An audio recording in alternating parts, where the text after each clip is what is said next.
Che cos'è ONAV? ONAV è l'Organizzazione Nazionale Assaggiatori di Vino con più di 72 anni di attività alle spalle, con sede ad Asti. Siamo qui oggi a Tese di Piave, presso l'azienda agricola Bellussi, dove vorremmo presentarvi il nostro corso di primo livello ONAV. Il corso è organizzato in 14 lezioni teorico-pratiche di 2 ore.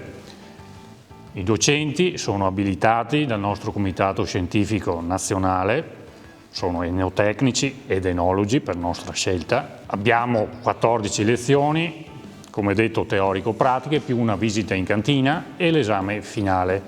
Ogni lezione ha in degustazione almeno 4 vini, che sono espressione del nostro territorio, spumanti, frizzanti, bianchi, rossi da invecchiamento, passiti. Superato l'esame di primo livello ONAV, automaticamente ricevi la patente di assaggiatore di vino e sei iscritto all'albo ufficiale italiano di assaggiatore di vino.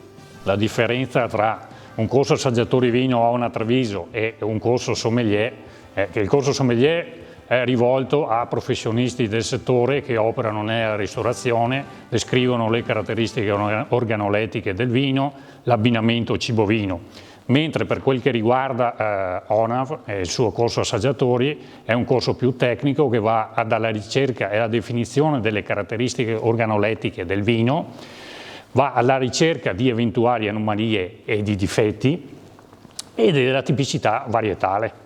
Io sono Angelo Sordon, ho scelto il corso di primo livello ONAV perché guardandomi in giro l'ho trovato il più affidabile e l'ho scelto per esperienza personale. Io sono Silvia e ho fatto anch'io il corso lo scorso anno con Angelo e cercavo un corso che mi desse una prospettiva più tecnica rispetto ad altri corsi che avevo frequentato in passato e in ONAV l'ho trovata. Aspettiamo martedì 3 ottobre presso l'azienda agricola Bellussi di Tese di Piave per il corso di primo livello ONAV Treviso, corso aperto a tutti.